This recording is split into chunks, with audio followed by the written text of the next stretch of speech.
And a good day to everyone. Happy Monday. Hope you had an enjoyable weekend, a rest-filled weekend, and you are raring and ready to go, already in your respective lanes and doing the things necessary to get the day and your week started. My name is James W. Falcon, and I am excited for a variety of reasons. And I'm doing this video to explain what the bulk of those reasons are as a result of me having produced something that I think is going to be immensely helpful to so many people. James W. Falcon is my name, and I am the founder of an encouragement-based, internet-supported platform that I created back in 2010, and I'm still creating. It's called Encouragement is Key. Encouragement is Key was founded and created and is being developed to simply help people.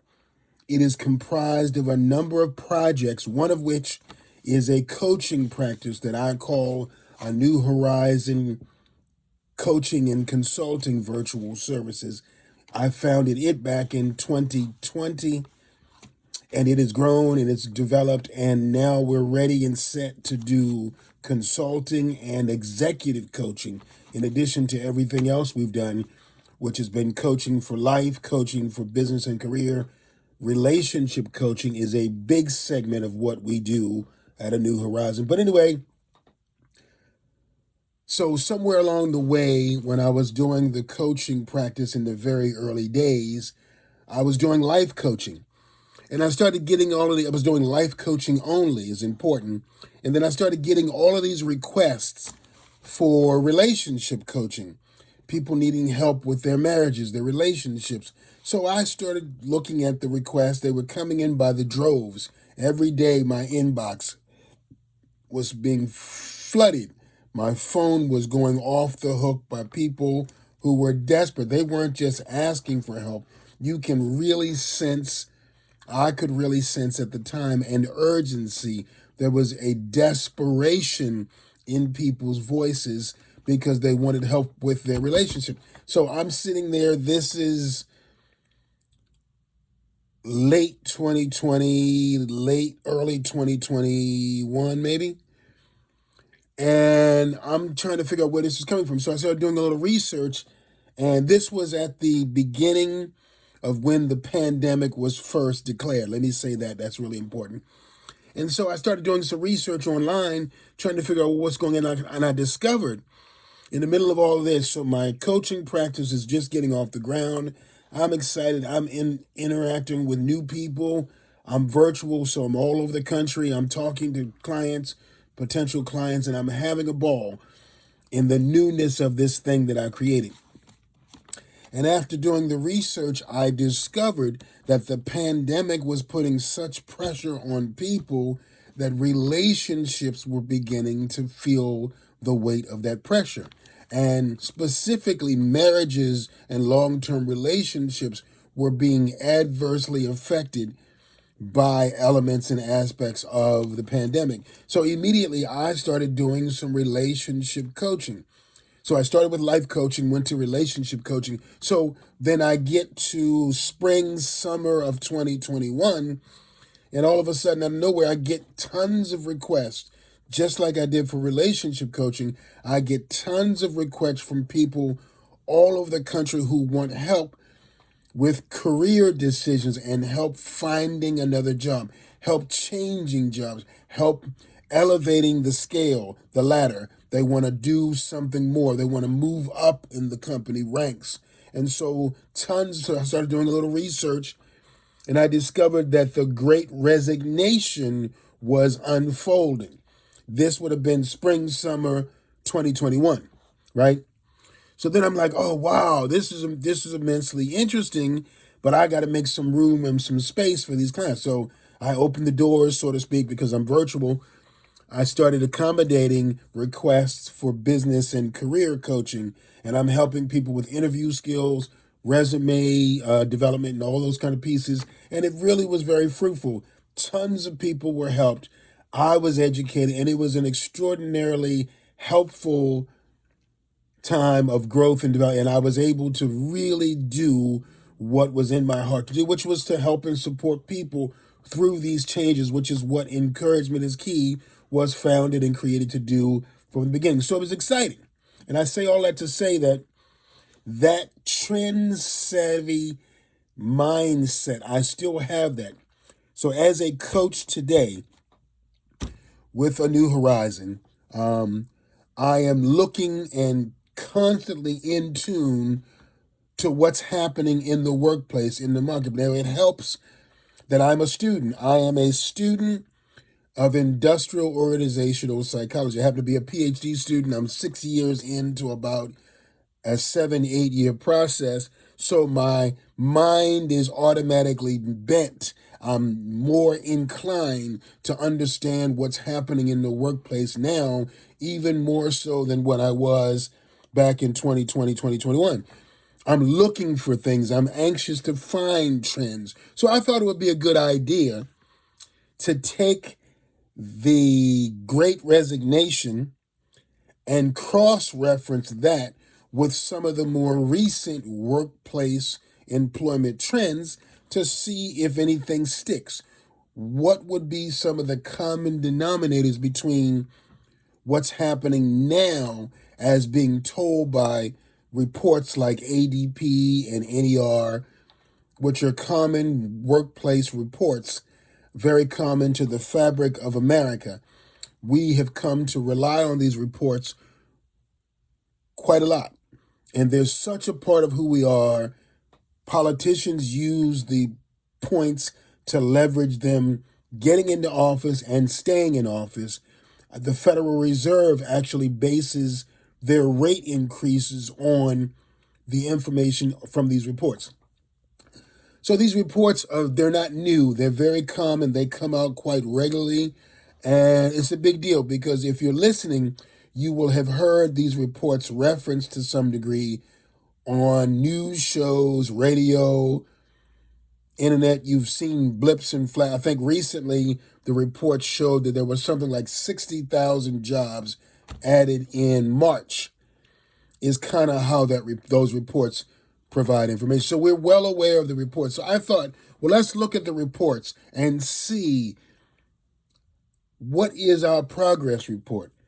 What were the issues that drove and fueled the Great Resignation against the ADP and the NER reports presently, so we can see how are we doing in America, globally? How are we doing against what the reports are currently showing now? So at that intersection of the Great Resignation's drivers and today's trends, what might we discover? And oh my goodness, I discovered quite a bit. And those discoveries I put in a report that I created on my own that I call the Workers' Workplace Wellbeing Watchlist.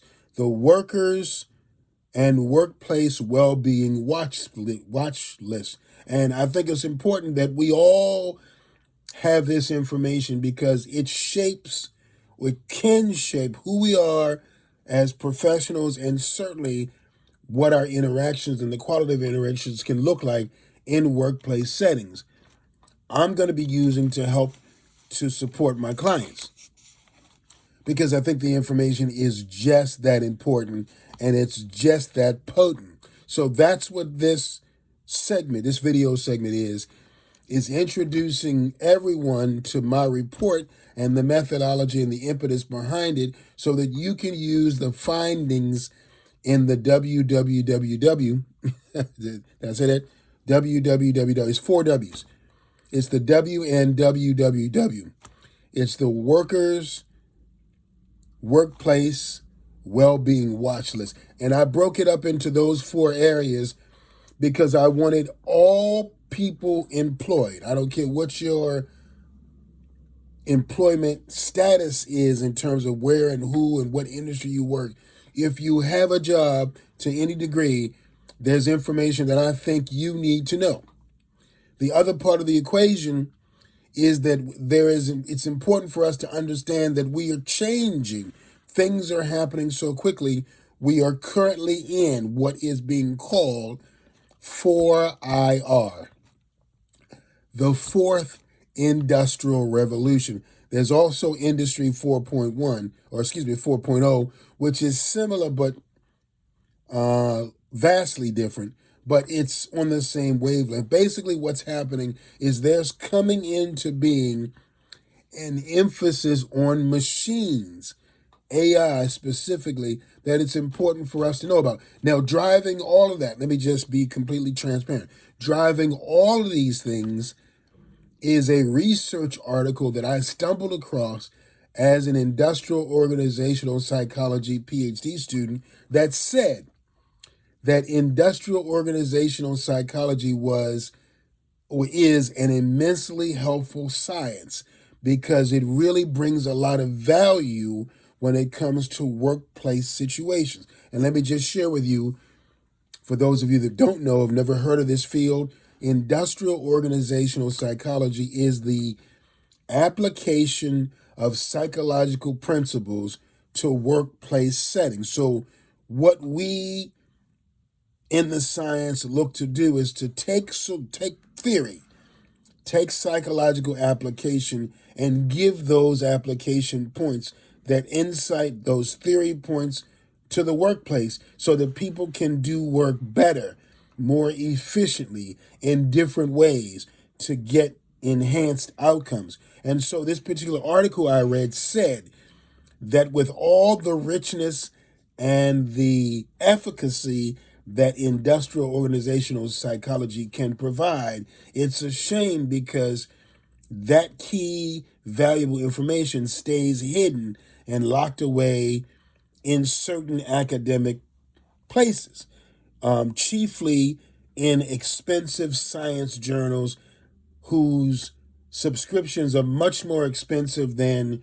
the typical periodicals that most of us might get or currently reading and subscribing to, whether by physical paper or online. So the criticism of IO psychology was that it needs to be more available. It needs to be on platforms where everybody lives so that the information can be given to all people rather than just being available in exclusive situation to exclusive people. So I said to myself, as a silly student, I have a platform. Let me try to do something with that information to bring IO principles into being for as many people as I can, since encouragement is key, is a platform that's already in existence and I'm already geared toward helping people. So what you have in this video segment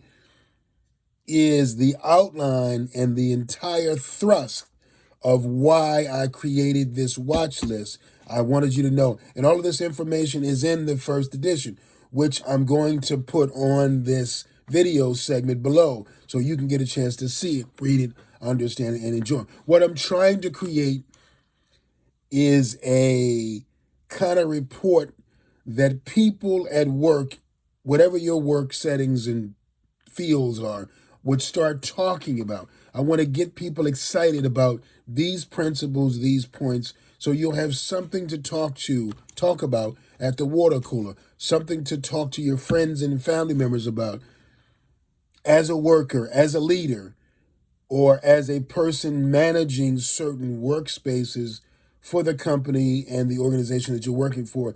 This is a report that has bearing for everybody that has a job. And that's what this is all about. So those three things together, analyzing the things that fueled people to make the decisions they did to resign. Some 4 million people left their jobs in America alone. And globally, people weren't just leaving jobs, they were changing position. They were changing from one position to the next. Basically, to understand what the mindset was of people is what I'm aiming to do with this report. So you have those four things. You have analyzing the Great Resignation, cross-referencing the reasons people left their jobs with these recent reports, ADP and the NER report, and looking to see, well, where are we? Are the issues that existed then still issues today? And if so, to what degree? Are we getting any better dealing with those issues? Is there a hope that those issues are being addressed and resolved? That's what this video segment is talking about, that report. And that report is what I created to provide insight into all of those things. And folks, let me tell you, when you read this report, it'll blow your mind. So first of all, it has all the information that you'll ever want on the Great Resignation and on these reports and what the current data says. So I'm going to be talking to you in these reports. These reports will give you information that's a little bit more than just there were so many thousands of jobs added. Those things are important, but I want to look at it from a much deeper perspective so that it has significance for all of us, no matter what fields we work for in, no matter what organizations we work for. There is a compass that I think we can be given by understanding trends and what's happening at present so that we can better navigate our careers and our lives. And that's what this is all about. The workers and workplace well-being watch list is what this is called. Let me give you a few of the things that we discovered. So my team and I were able to uncover this fact. So the Great Resignation was about a physical leave. People physically left their jobs. Well, guess what? Where we are now is we're in the middle of another kind of trend, and well, I guess what's the word? Another I can't think of the word, not pandemic, but something similar. We're another wave, and it's being called the Great Detachment. And the Great Detachment is not people leaving jobs physically, but they're checking out psychologically. So you're hearing terms in the news and on social media like quiet quitters, like revenge quitting, things of those nature or caliber. Those things are all indicative of where we are now, which is in that kind of cusp of people not being so discouraged, put off, and demotivated that they're wanting to leave their companies and jobs, but they're staying and they're checking out. And that's super important because if you are a leader on any level, C-suite to front lines, you're going to be dealing with potentially staff members, team members, employees under your control that are there. They punch in every day, but they're mentally and emotionally detached. They have checked out.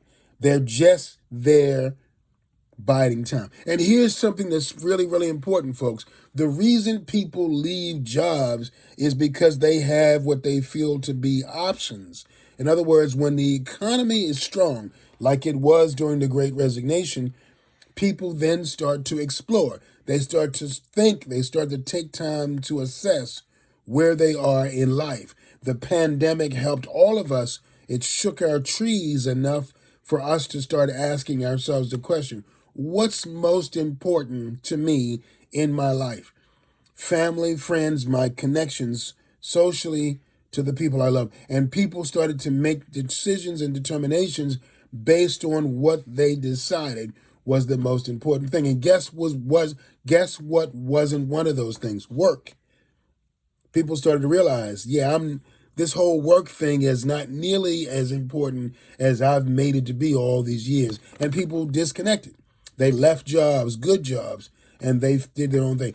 People are still leaving jobs. Don't get me wrong. I'm not saying that people aren't leaving, because when the economy is stable and strong, it typically prompts people to start to do that psychological assessment to figure out, well, what's important to me now and where am I going? Where am I headed? What's my career path going to be? Am I wanting to do what I'm doing now for how much longer, if at all? So that process is still happening.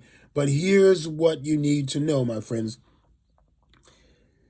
There is a gap between the people who are deciding to stay on these jobs and with these companies versus the people who are opting to leave.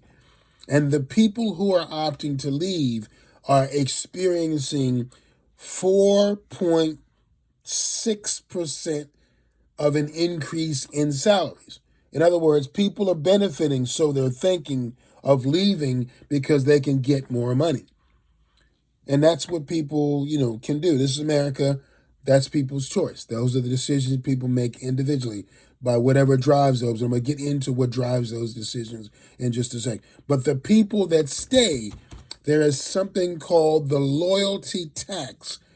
And the loyalty tax says that for the people who have decided to stay, those people are only getting about a 6.6% increase in salary. So because you have opted to stay, some people are saying now, but not long term, not next week, not next month.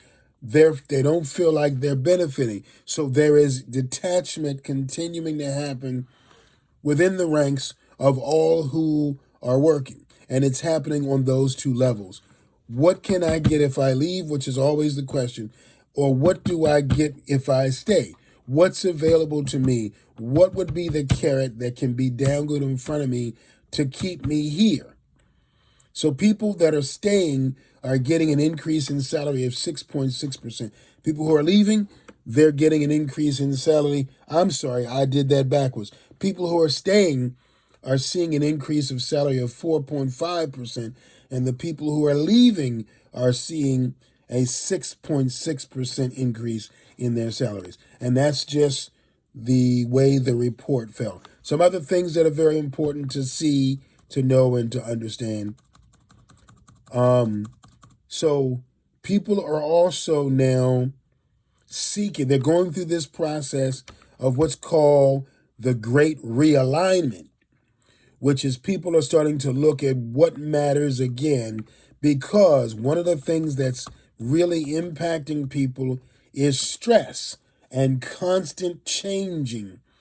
Also, the fear of automation, of AI. Those are the factors that are prompting people to look at life and to look at themselves and go, hey, is this really what I want and need, kind of thing. And there's so much more that's here in this report. Also, what I've done in this report is I've sprinkled in some industrial organizational psychology theory. So you get a chance to apply that theory.